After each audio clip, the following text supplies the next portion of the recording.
אזרחי ישראל, אנחנו במלחמה, לא במבצע, לא בסבבים, במלחמה. אזרחי ישראל, אנחנו במלחמה, לא במבצע, לא בסבבים, במלחמה.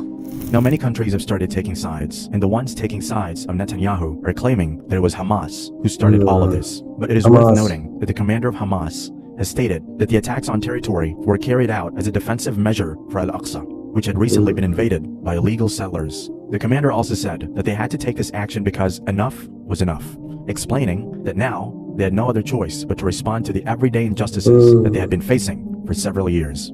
Now Muslim nations including Saudi Arabia, Qatar, and Kuwait have come forward to show support to the oppressed nation and are even stating that no one else is to blame for such conditions except for Israel itself, which has been exercising oppression for years without any consequences.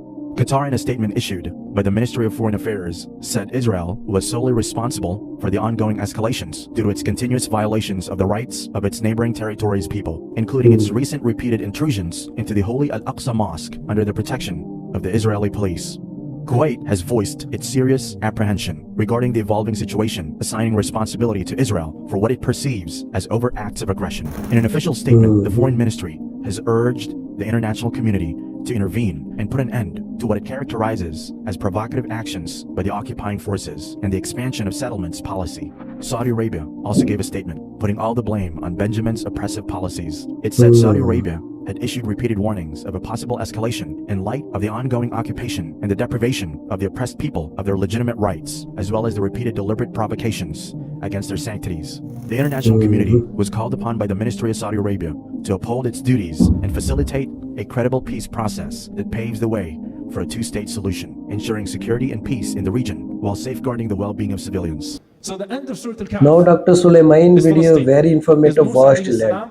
Being given this lesson of the decree of Allah subhanahu wa ta'ala, unable to enter into the Holy Land. And then comes Surah Maryam. Where does Surah Maryam start? It starts with Zakaria alayhi salam inside Masjid al-Aqsa, calling upon Allah subhanahu wa ta'ala, asking Allah subhanahu wa ta'ala to grant him a righteous generation. وَإِنِّي خِفْتُ الْمَوَالِي أَوْ خَفَّةُ الْمَوَالِي, both qira'at, that I don't see inheritors of this mission. فَهَبَ لِي مِن لَدُنْكَ وَلِيًّا. So grant me a successor that will continue this mission. So you have Zakaria alayhi salam now inside of Masjid al-Aqsa calling upon Allah subhanahu wa ta'ala. And Allah blesses him with Yahya alayhi salam in that holy land. And then Maryam alayhi salam's pregnancy starts. And Maryam alayhi salam comes with her baby Isa alayhi salam, where? Right in the courtyard of Al-Aqsa. As Al-Qurtubi rahimahullah says, she walked holding, فَأَتَتْ بِهِ قَوْمَهَا تَحْمِلُ. She went to her people holding Isa alayhi salam in the courtyard of Al-Aqsa. And that scene where they circled around her and they started to point fingers at her and say all those nasty things about her, that's happening there in Al-Aqsa. قَالَ إِنِّي عَبْدُ اللَّهِ آتَانِيَ الْكِتَابَ وَجَعَلَنِي نَبِيًّا. And that discourse where Isa alayhi salam speaks for the first time. إِنِّي عَبْدُ اللَّهِ آتَانِيَ الْكِتَابَ وَجَعَلَنِي نَبِيًّا. Do you know, dear brothers and sisters, on the Dome of the Rock? And yes, because some people like to get very smart and they say, that's not Masjid al-Aqsa. The Dome of the Rock is part of Al-Aqsa. Qubat al-Sakhra is part of the area of Al-Aqsa, by the way. It is all Al-Aqsa. On that Dome of the Rock, the calligraphy that is there is from Surah Maryam.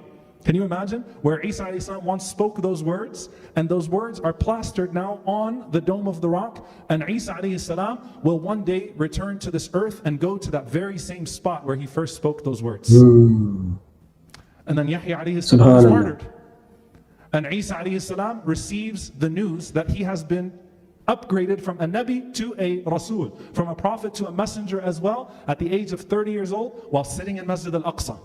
Because he now inherits the next phase of his da'wah. It's there in Al-Aqsa as well. And then comes the story of Ibrahim alayhi salam. And guess what? When Ibrahim alayhi salam was expelled, where did he go? وَنَجَّيْنَاهُ وَلُوطًا إِلَى الْأَرْضِ الَّتِي بَارَكْنَا فِيهَا لِلْعَالَمِينَ.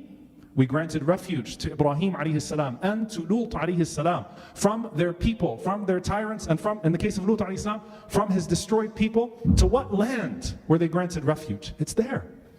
Once again, it's back at that same place.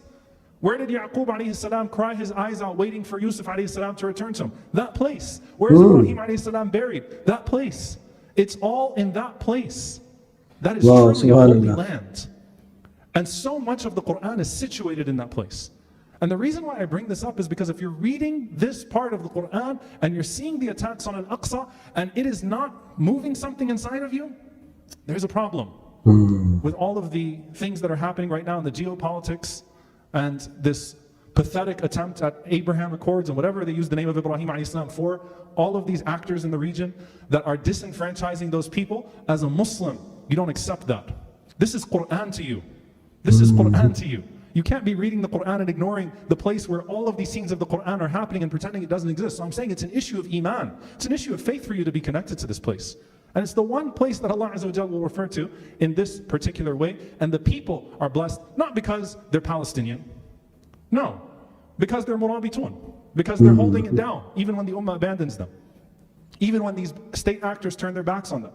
And the Prophet ﷺ says, ظَاهِرِينَ عَلَى الْحَقِّ. They stay on the truth. قَاهِرِينَ لِعَدُوِّهِمْ. They are a thorn in the sides of their enemies. لَا يَضُرُّهُمْ مَنْ خَذَلَهُمْ. They are not deterred by those who betray them. Who betrayed? The people of Al-Quds, the people of Jerusalem, وَأَكْنَافِ بَيْتِ الْمَقْدِسِ, and the people surrounding them. Now I want to end with this because you might say, MashaAllah, Takbir, Allahu Akbar, all right, we got to be connected now, right? Here's the problem with that. And I'm going to say this because I want to interrogate ourselves a little bit, and I know, MashaAllah, we have a lot of people that care about the Palestinian cause.